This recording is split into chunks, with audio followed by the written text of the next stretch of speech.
Hi, everyone. Welcome to a stress-free home sale. As you know, we've been discussing decluttering and how to go about that when you're getting your house ready for sale, whether it's now or 5 years from now. There's never too early a time to start.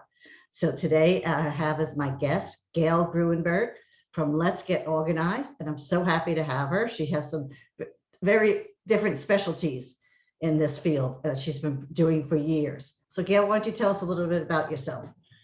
Thanks so much, Lorraine. Thanks for having me. So as you said, I'm Gail Gruenberg. I own Let's Get Organized. We are based in Westwood, and my company specializes in serving clients who are chronically disorganized, which means that they might have a brain-based condition that affects their ability to get organized.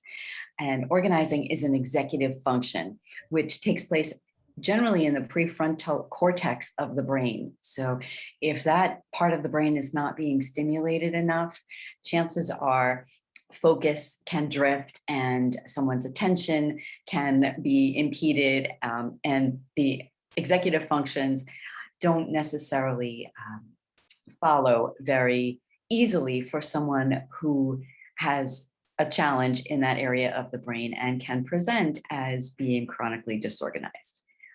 Now, according to the ICD, Institute for Challenging Disorganization, chronic disorganization is pretty much defined as someone who has been disorganized most of their lives, has tried every kind of self-help attempt possible to no avail, anticipates being disorganized in the future without some kind of outside intervention, so to speak, and being disorganized negatively affects them on a daily basis. So there really is a definition of chronic disorganization. That's so interesting. I've not had any clients that I've dealt with that I've identified as that, but they may not know themselves that they are or they aren't, if they haven't been diagnosed previously. But I do find that with my clients, that one of the things that I've kind of across the board, obviously every situation is different, but a lot of people, when they're going to get their house ready for sale, they struggle with just getting their head wrapped around it, just getting a list or a plan of where to start. And I'm wondering if that's something that really probably applies across the board to the chronically disorganized as well. Yes, in fact, prioritizing, prioritizing, sequencing, follow through, those are some of the challenges that chronically disorganized clients might be experiencing. And the way someone might identify someone who's chronically disorganized who wants to get their home on the market is you might walk in and see not necessarily someone who hoards, although hoarding is a part of chronic disorganization, but you might see someone who has piles of laundry all over the place. They might be clean, they might be dirty, they might be washed, dried, and folded, but not put away and stacked up on a couch. There might be papers all over a home. So just, a visual as to how to determine like, oh, wow, okay, there's more going on here than what meets the eye. Right. That's important to know. So, we really, to get them the proper help, because otherwise it's going to be a very hard struggle. Yes. And as you said, knowing where to start is sometimes a very difficult thing, because initiating a task is part of an executive function. And that's a real struggle for people who have CD. Now, I'm assuming you work with them through the whole process until their home is sold, and then getting them into their new home. Absolutely. There for constant support.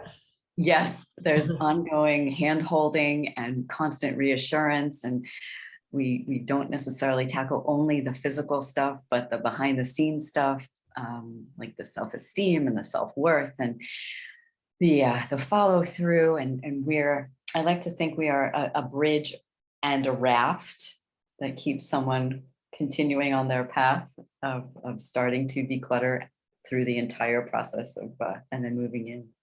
That is so great. We are so blessed to have people like you to help others get through this. We're blessed to do it. Yeah, thanks. And I know you have something new. Like I said, I'm not sure exactly when it started, probably during COVID, is virtual organizing, right? Yes. Excuse me. Yes, sort of as a result of COVID, but I had been playing with the idea for a long time beforehand to learn more about virtual organizing. So I did become a certified virtual professional organizer during COVID. which uses technology for helping clients all over the world to get organized, especially clients who are chronically disorganized. So that will work with them even if you're not there in person. Yes, and it's been very effective. I've been working with one particular young man for several years already in virtual organizing, and he's been able to create his systems, maintain them with the Zoom sessions that we've been able to have, as well as lately I've been able to see him on site. I'm so proud of him, and he is probably going to be getting ready for a move. He's in a group home, so he'll probably be moving to another group home sometime soon. So that could be challenging, and I'm sure it's somewhat upsetting moving to a different environment, as it is for anyone. Yes, it's we have to tread very carefully and take baby steps, have him get used to the idea of things moving and being touched. Now, I know you deal with people and you help deal with their finances and all their personal things that need to be organized as well.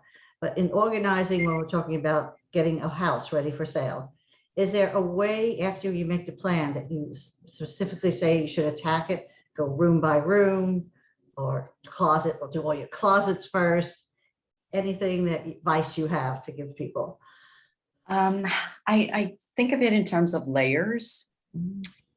I'm going to go in a bit of a circle. My preference is to address room by room.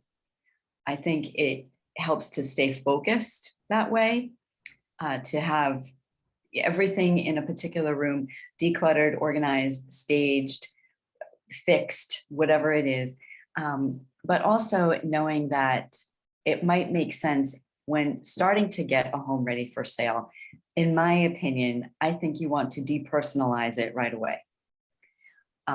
In my experience, it makes really good sense to take off the wall personal pictures. And I know you've had other guests on your program who've said the same thing. You want to depersonalize it and stage it so that someone could walk in and say, oh, of course I can picture myself living here. And I thoroughly support that. I think it also begins to show where the parts of the home that might need a little extra attention may start to show up.